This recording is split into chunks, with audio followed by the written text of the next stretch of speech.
ആകാശവാണി. നമസ്കാരം. പ്രത്യേക വാർത്താ ബുള്ളറ്റിൻ വായിക്കുന്നത് അഞ്ജു പ്രഭ. ദേശീയ സിവിൽ സർവീസ് ദിനത്തിൽ ആശംസകൾ നേർന്ന് രാഷ്ട്രപതിയും ഉപരാഷ്ട്രപതിയും പ്രധാനമന്ത്രിയും ഉൾപ്പെടെയുള്ള പ്രമുഖർ. ഭരണ സംവിധാനത്തെയും സ്ഥാപനങ്ങളെയും ശക്തിപ്പെടുത്തുന്നതിൽ സിവിൽ സർവീസ് ഉദ്യോഗസ്ഥരുടെ പ്രതിബദ്ധത രാജ്യത്തിന് മുതൽക്കൂട്ടാണെന്ന് രാഷ്ട്രപതി ദ്രൌപദി മുർമു പറഞ്ഞു. ജനകേന്ദ്രീകൃത നയങ്ങൾ രൂപീകരിക്കുന്നതിലും അവ ഫലപ്രദമായി നടപ്പാക്കുന്നതിലും ഉദ്യോഗസ്ഥർ നൽകുന്ന സേവനങ്ങൾ ലക്ഷക്കണക്കിന് ജനങ്ങളുടെ ജീവിതം മെച്ചപ്പെടുത്തുന്നതായും രാഷ്ട്രപതി ചൂണ്ടിക്കാട്ടി. സർക്കാരിന്റെ നയങ്ങളും പദ്ധതികളും താഴെത്തട്ടിൽ നടപ്പിലാക്കുന്നതിൽ സിവിൽ സർവീസ് ഉദ്യോഗസ്ഥർ സുപ്രധാന പങ്കുവഹിക്കുന്നതായി ന്യൂഡൽഹിയിൽ നടന്ന ദിനാചരണ പരിപാടിയെ അഭിസംബോധന ചെയ്തുകൊണ്ട് ഉപരാഷ്ട്രപതി CP രാധാകൃഷ്ണൻ പറഞ്ഞു. അഖിലേന്ത്യാ സർവീസുകളുടെ പിതാവായ സർദാർ വല്ലഭ്ഭായ് പട്ടേൽ രാജ്യത്തെ ഐക്യത്തിന്റെയും സേവന മനോഭാവത്തിന്റെയും മഹത്തായ മൂല്യങ്ങൾക്ക് മുന്നിൽ ഒരുമിപ്പിച്ച് നിർത്തിയതായും അദ്ദേഹം വ്യക്തമാക്കി.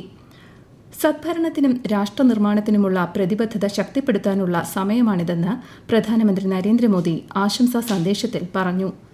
രാജ്യപുരോഗതിയിലും നയരൂപീകരണത്തിലും സിവിൽ സർവീസ് ഉദ്യോഗസ്ഥർ നൽകുന്ന സേവനങ്ങളെയും അദ്ദേഹം പ്രശംസിച്ചു.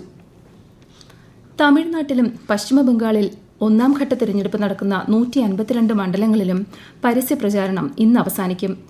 മുൻനിര നേതാക്കളെ അടക്കം രംഗത്തെത്തിച്ച് കൊട്ടിക്കലാശം ഊർജിതമാക്കിയിരിക്കുകയാണ് രാഷ്ട്രീയ പാർട്ടികൾ. മറ്റന്നാളാണ് വോട്ടെടുപ്പ്. BJP നേതാവും കേന്ദ്ര ആഭ്യന്തരമന്ത്രിയുമായ അമിത്ഷാ, തൃണമൂൽ കോൺഗ്രസ് നേതാവും മുഖ്യമന്ത്രിയുമായ മമതാ ബാനർജി തുടങ്ങിയ പ്രമുഖ നേതാക്കൾ വിവിധ മണ്ഡലങ്ങളിൽ ഇന്ന് തിരഞ്ഞെടുപ്പ് റാലികളിൽ പങ്കെടുത്തു. തമിഴ്നാട്ടിലെ 234 മണ്ഡലങ്ങളിലാണ് മറ്റന്നാൾ വോട്ടെടുപ്പ്. കേരളത്തിൽ ജോലി ചെയ്യുന്ന തമിഴ്നാട് സ്വദേശികളായ വോട്ടർമാർക്ക് മറ്റന്നാൾ വേതനത്തോടു കൂടിയ അവധി സംസ്ഥാന സർക്കാർ അനുവദിച്ചിട്ടുണ്ട്. സംസ്ഥാനത്തെ ജില്ലാ തിരഞ്ഞെടുപ്പ് ഓഫീസർമാർക്കും റിട്ടേണിംഗ് ഓഫീസർമാർക്കും വോട്ടെണ്ണൽ പ്രോട്ടോകോളുകൾ സംബന്ധിച്ച് വ്യക്തമായ നിർദ്ദേശങ്ങൾ നൽകി മുഖ്യ തിരഞ്ഞെടുപ്പ് ഓഫീസർ രത്തൻ യു ഖേൽക്കർ. സ്ട്രോങ് റൂമുകളും സീൽ ചെയ്യാത്ത മുറികളും ഏതൊരു സാഹചര്യത്തിലും തുറക്കുകയോ ഉപയോഗിക്കുകയോ ചെയ്യരുതെന്ന് നിർദ്ദേശത്തിൽ വ്യക്തമാക്കുന്നു. ഇൻഡെക്സ് കാർഡുകൾ തയ്യാറാക്കുക, എൻകോർ പോർട്ടലിലെ വിവരങ്ങൾ പരിശോധിക്കുക തുടങ്ങിയ ആവശ്യങ്ങൾക്കൊന്നും തന്നെ മുറികൾ തുറക്കാൻ പാടില്ല. തിരഞ്ഞെടുപ്പ് പ്രക്രിയയുടെ സുതാര്യതയും വിശ്വസ്തതയും കാത്തുസൂക്ഷിക്കുന്നതിനായി ഈ നിർദ്ദേശങ്ങൾ കർശനമായി പാലിക്കണമെന്നും മുഖ്യ തിരഞ്ഞെടുപ്പ് ഓഫീസർ നിർദ്ദേശം നൽകി. അമേരിക്ക ഇറാൻ രണ്ടാംഘട്ട സമാധാന ചർച്ചകളുമായി ബന്ധപ്പെട്ട് അനിശ്ചിതത്വം തുടരുന്നു. 2 ആഴ്ച വെടിനിർത്തൽ നാളെ അവസാനിക്കും. സമാധാന ചർച്ചയ്ക്ക് തയ്യാറാണെന്ന് അമേരിക്ക വ്യക്തമാക്കിയെങ്കിലും ഇറാൻ ഇക്കാര്യത്തിൽ തീരുമാനം അറിയിച്ചിട്ടില്ല. ഇറാൻ കപ്പലിന് നേരെ അമേരിക്ക നടത്തിയ ആക്രമണവും അമേരിക്കയുടെ നാവിക ഉപരോധവും കണക്കിലെടുത്ത് 2ാം വട്ട സമാധാന ചർച്ചകൾക്ക് താൽപര്യമില്ലെന്ന നിലപാട് ഇറാൻ വിദേശകാര്യ വക്താവ് ഇന്നലെ അറിയിച്ചിരുന്നു. ഇന്ത്യ-US വ്യാപാര ചർച്ചകൾ വാഷിംഗ്ടൺ DC-യിൽ ഇന്നലെ പുനരാരംഭിച്ചു. ഇടക്കാല വ്യാപാര കരാറിലെ തുടർ നടപടികൾ സംബന്ധിച്ച ചർച്ചകൾ നാളെയും തുടരും. വ്യാപാര കരാറിന് അന്തിമ രൂപം നൽകുകയാണ് ചർച്ചകളുടെ ലക്ഷ്യം. US വിപണികളിൽ ഇന്ത്യയ്ക്ക് പ്രത്യേക പരിഗണന ഉറപ്പുവരുത്തുകയാണ് ഇതിലൂടെ ലക്ഷ്യം വയ്ക്കുന്നതെന്ന് കേന്ദ്ര വാണിജ്യമന്ത്രി പീയൂഷ് ഗോയൽ പറഞ്ഞു. രാജ്യരക്ഷാമന്ത്രി രാജ്നാഥ് സിംഗിന്റെ 3 ദിവസത്തെ ജർമ്മൻ സന്ദർശനത്തിന് ഇന്ന് തുടക്കമായി. ഇരു രാജ്യങ്ങളും തമ്മിലുള്ള പ്രതിരോധ സഹകരണം ശക്തിപ്പെടുത്തുന്നതിന് സന്ദർശനം സഹായിക്കുമെന്നാണ് പ്രതീക്ഷിക്കുന്നത്. ജർമ്മൻ പ്രതിരോധ മന്ത്രിയുമായും ശ്രീ രാജ്നാഥ് സിംഗ് ഉഭയകക്ഷി ചർച്ച നടത്തും. സംസ്ഥാനത്ത് വെള്ളിയാഴ്ച വരെ കനത്ത ചൂട് തുടരുമെന്ന് മുന്നറിയിപ്പ്.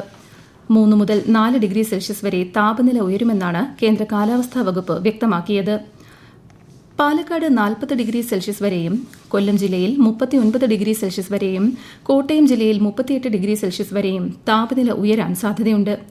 സംസ്ഥാനത്ത് ചിലയിടങ്ങളിൽ ഇടിമിന്നലോട് കൂടിയ ഒറ്റപ്പെട്ട മഴ അനുഭവപ്പെട്ടേക്കാമെന്നും മുന്നറിയിപ്പിൽ പറയുന്നു. ഹരിയാന, ചണ്ഡീഗഡ്, ഡൽഹി, പഞ്ചാബ്, കിഴക്കൻ രാജസ്ഥാൻ, ഛത്തീസ്ഗഡ് എന്നിവിടങ്ങളിലും അടുത്ത 2 ദിവസം ഉഷ്ണതരംഗത്തിന് സാധ്യതയുണ്ടെന്നും കാലാവസ്ഥാ വിഭാഗം അറിയിച്ചു. IPL ക്രിക്കറ്റിൽ ഇന്ന് സൺറൈസേഴ്സ് ഹൈദരാബാദ് ഡൽഹി ക്യാപിറ്റൽസിനെ നേരിടും. ഹൈദരാബാദിൽ രാത്രി 7:30-നാണ് മത്സരം. ISL ഫുട്ബോളിൽ ഇന്ന് ചെന്നൈയിൻ FC മുഹമ്മദൻ SCയെ നേരിടും. രാത്രി 7:30-ന് ചെന്നൈയിലാണ് മത്സരം. പ്രധാനമന്ത്രി നരേന്ദ്രമോദി ആകാശവാണിയിലൂടെ ജനങ്ങളുമായി ആശയങ്ങൾ പങ്കുവയ്ക്കുന്ന പ്രതിമാസ റേഡിയോ പ്രഭാഷണ പരിപാടി മൻ കി ബാത് ഈ മാസം 26-ന് രാവിലെ 11 മണിക്ക്. പ്രത്യേക വാർത്താ ബുള്ളറ്റിൻ കഴിഞ്ഞു. അടുത്ത വാർത്താ പ്രക്ഷേപണം വൈകുന്നേരം 6:30-ന്.